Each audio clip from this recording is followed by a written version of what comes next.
नमस्कार दोस्तों, भारत की धरती पर अनेक सभ्यताएं और संस्कृतियां जन्मी हैं।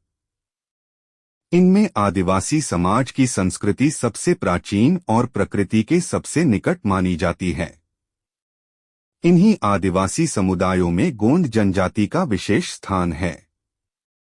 गोंड समाज सदियों से जंगलों, पहाड़ों और नदियों के बीच अपनी परंपराओं को जीवित रखे हुए है।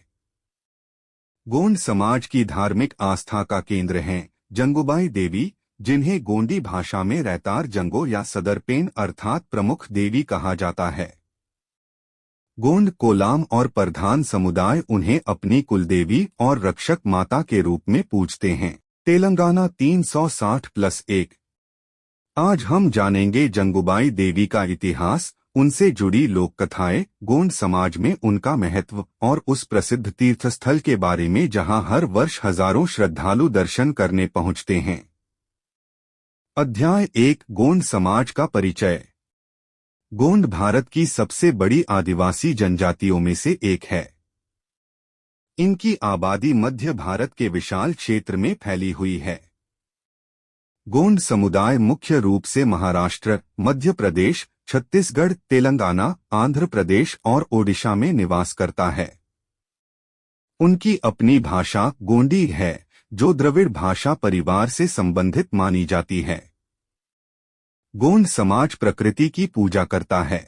उनके लिए जंगल, पहाड़, नदी, सूर्य, चंद्रमा और पूर्वज सभी पूजनीय हैं। उनकी धार्मिक मान्यताएं मुख्य रूप से कुल देवताओं और ग्राम देवताओं के इर्द गिर्द घूमती हैं। Encyclopedia Britannica +1। इसी धार्मिक परंपरा में जंगुबाई देवी का स्थान सर्वोच्च माना जाता है। अध्याय 2, कौन थी जंगुबाई? गोंड लोक कथाओं के अनुसार जंगुबाई केवल देवी नहीं, बल्कि गोंड समाज की संरक्षक माता हैं। उन्हें 8 प्रमुख गोंड कुलों की जननी माना जाता है। एक प्रचलित कथा के अनुसार जंगुबाई ने गोंड समाज के 8 प्रमुख सगाया कुलों की स्थापना की थी।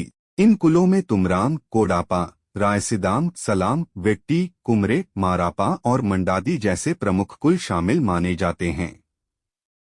इसी कारण उन्हें पूरे गोंड समाज की प्रधान देवी कहा जाता है। तेलंगाना 360+1। गोंड समाज में यह विश्वास है कि जंगुबाई अपने भक्तों की रक्षा करती हैं और संकट के समय उनका मार्गदर्शन करती हैं। अध्याय 3, गोंड पौराणिक कथा में जंगुबाई। गोंड धर्म की सबसे प्रसिद्ध कथा गोंड देवताओं के जन्म और मुक्ति से जुड़ी है। किंवदंती के अनुसार जब गोंड देवताओं का जन्म हुआ तो वे एक गुफा में कैद कर दिए गए। बाद में महान नायक पहाड़ी कपार लिंगाल ने देवी जंगुबाई की सहायता से उन देवताओं को मुक्त कराया। जब देवता गुफा से बाहर निकले तो वे 4 समूहों में विभाजित हुए और यहीं से गोंड समाज की सामाजिक संरचना का निर्माण हुआ। इस पूरी प्रक्रिया में जंगुबाई देवी ने मार्गदर्शक और रक्षक की भूमिका निभाई। गोंड समाज प्रकृति की पूजा करता है। उनके लिए जंगल, पहाड़, नदी, सूर्य, चंद्रमा और पूर्वज सभी पूजनीय हैं।